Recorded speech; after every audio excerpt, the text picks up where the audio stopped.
Okay, so we are back to our asteroids tutorial, which is again actually Space Invaders, but that's okay. Um, and this time we are going to work on having our hippos split in half when we hit them. So the way we're going to do that is we're going to actually look at the hippo clone. And the interesting thing about Scratch is when you create a clone, it has the same attributes as the sprite that it just came from.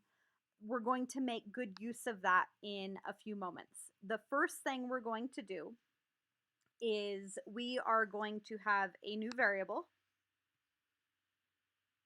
and that variable is going to be just for this sprite. We don't need it for everyone. And it is going to be new.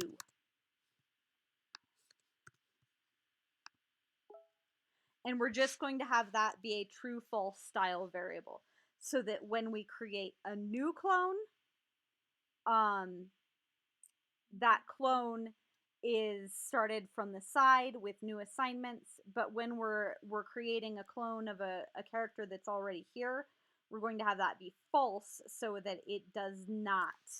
um, it does not get recreated. So when I create a clone of myself in this forever loop, okay, I want to set my variable new to true, which is the equivalent of 1. So I could probably put it up here in the initial flag, and actually that's what I'll do. I'm going to set new to 1. So that's our initial guy that's sitting here that's currently not visible. This guy right here, his new is set to 1. And every time we go through this loop to create a brand new guy, they are um, they are reset from the beginning. And then once they're created, I'm going to set new to 0. So that is equivalent to false. So I've created it. I'll run through all of this when I start as clone things. And then I will set my new. Actually, I don't want to do that. No, I want to do that when I start as a clone at the end of creating the clone. And I'll do that in a moment. I'm sorry. Doing that here would set the original guy back to false, not my new clone.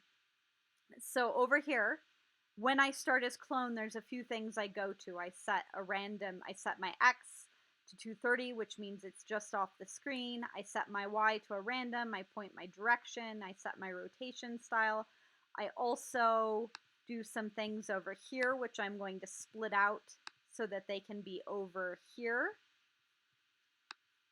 in my setup instead of over here in my when I start as clone.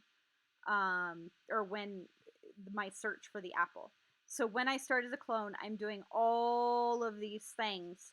But in the future, I only want to do this when I start as a new clone. So I'm going to put an if in there,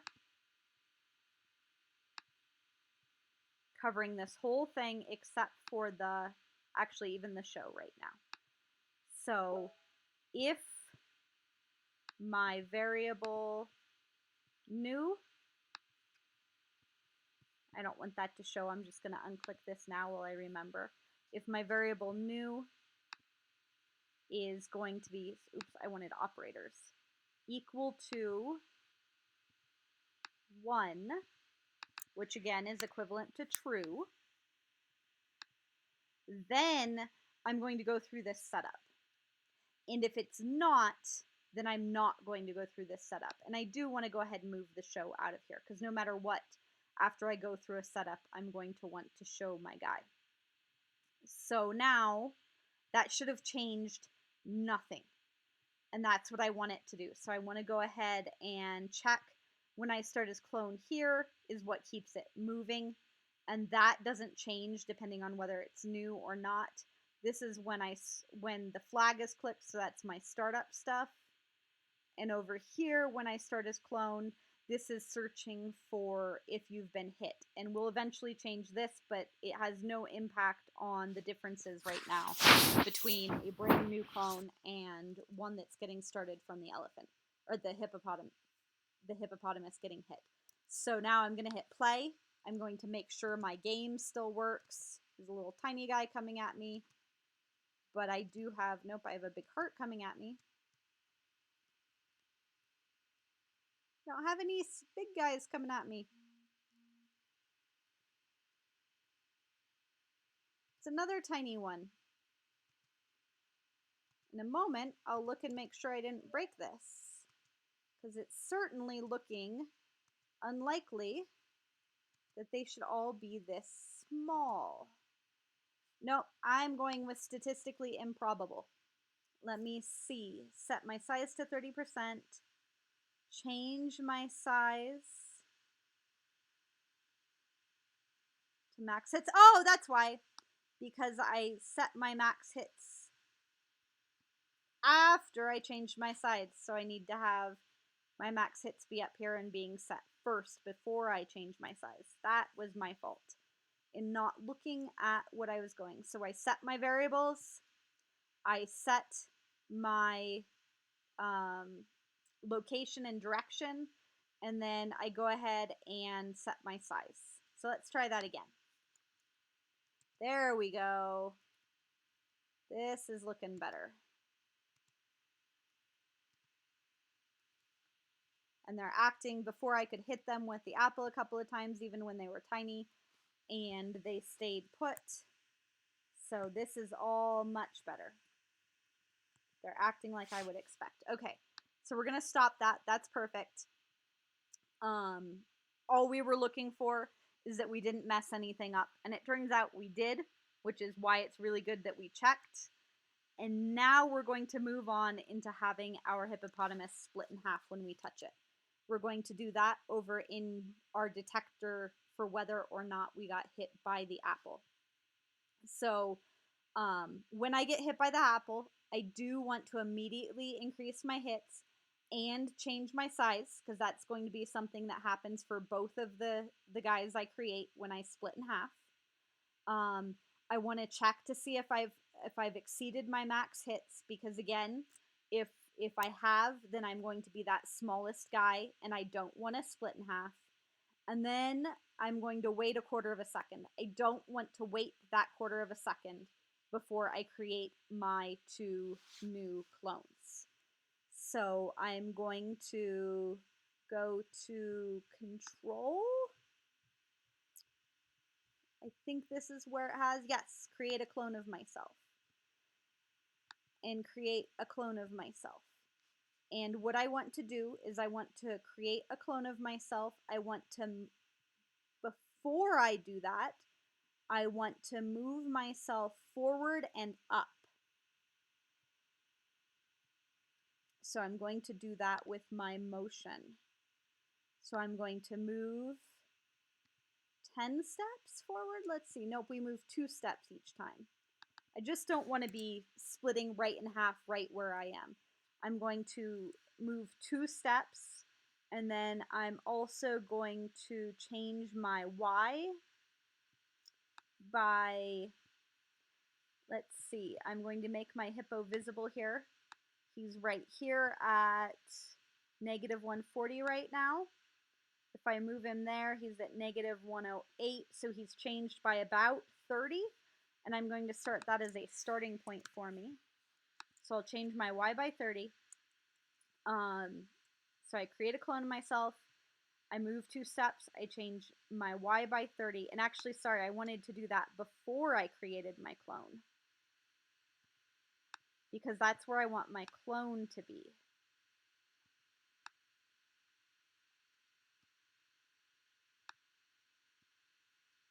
And myself, after I've done that, I'm actually going to change the Y back, not by negative 30, but by actually negative 60, so that the character that was the original goes down while the clone goes up, and we split in half there evenly. So let's hit play and see how this works. Oh, it's not splitting, or is it? I know there's going to be one problem here, and I'm hoping to be able to show that to you, but I'm not sure if I will be able to set it up right. There we go. Let me hit this one. He only moved down.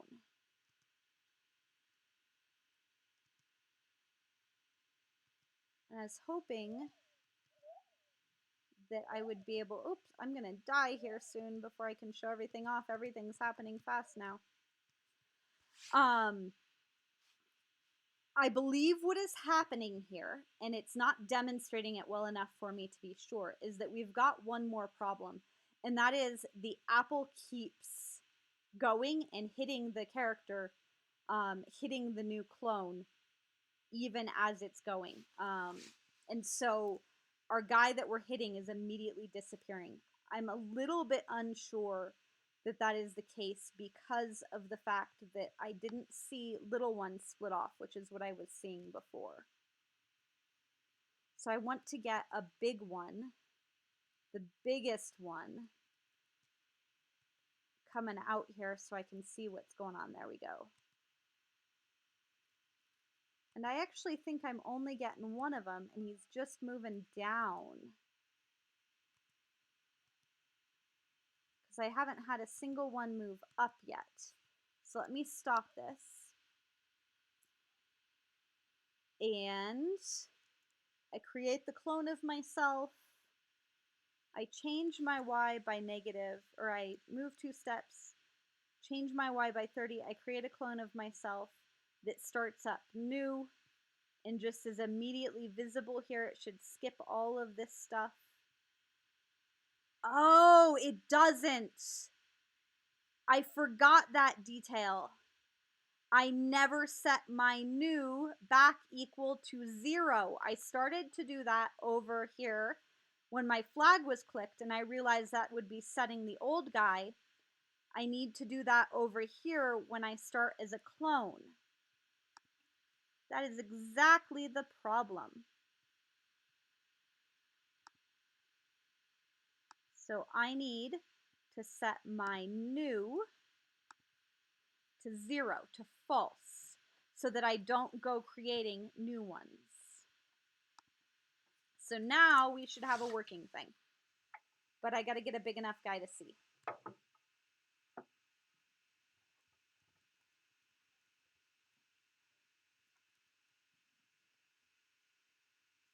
There we go. See, there he's split in half. And there he's split in half. That's exactly what we want him to do. Now, there is still a problem, and I will demonstrate that here in a moment if I get the right setup. And it's what I was talking about before, that our apple has the potential to kill one of our new clones before it's even really started. But I got to get the right setup, and I'm going too slow. There we go. Let's try with this guy. Nope, it's not doing it.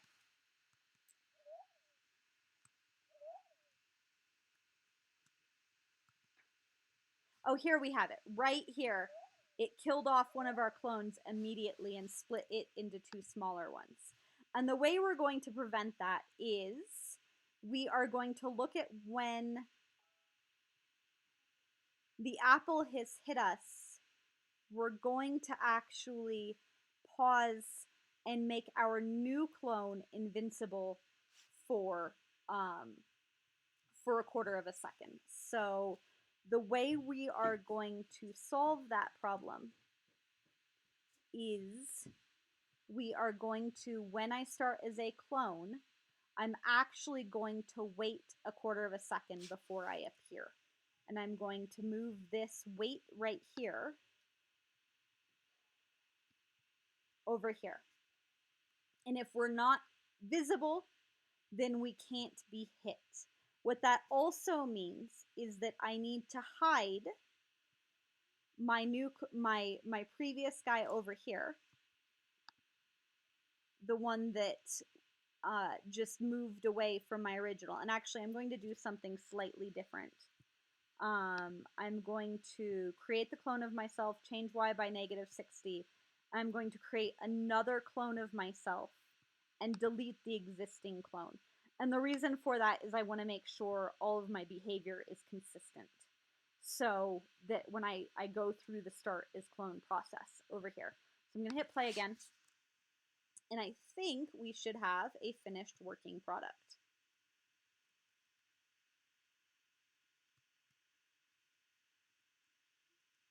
We just got to wait for a hippopotamus to appear.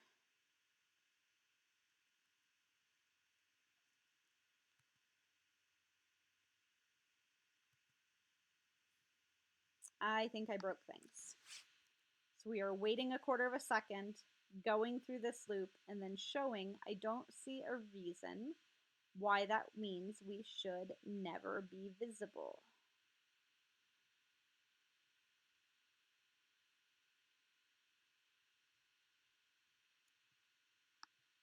Let's go and do this down. Let's just change the order of everything. Because it's possible we're creating a weird little race condition here.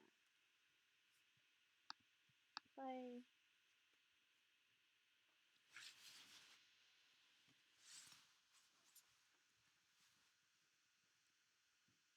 There we go. Now we have someone showing up.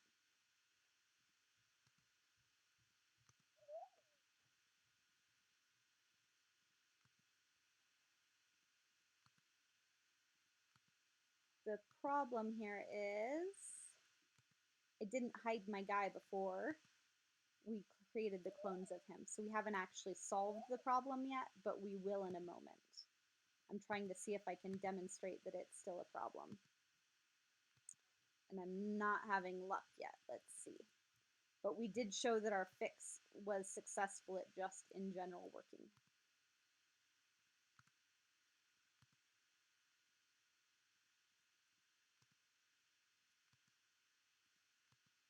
Oh, actually, we did fix it just by doing the simple wait here, because what it means is that we're not going into our forever loop immediately upon when we start. So we are not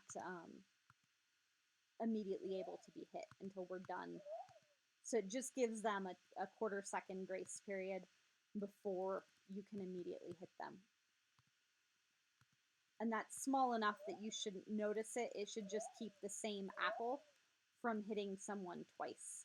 And that's because of the race condition. I mean, the apple should be deleting itself, but there was just a little bit of a race condition where it wasn't deleting itself quite fast enough. And even that quarter of a second is probably far longer than we need, but I didn't want to spend a lot of time trying to figure out, oh, right there, it broke. I didn't want to spend a lot of time trying to figure out what the appropriate amount was. I am going to go ahead and do my hide in here because I'm not positive that it was good enough. So now, when I hit play, when I hit someone, they'll hide for a quarter of a second. I shouldn't even really notice it. And then they will create their clones. There we go. That quarter second, as I said, might be a little bit long. So because I can actually tell, I'm going to make it a 1/10 of a second and go from there.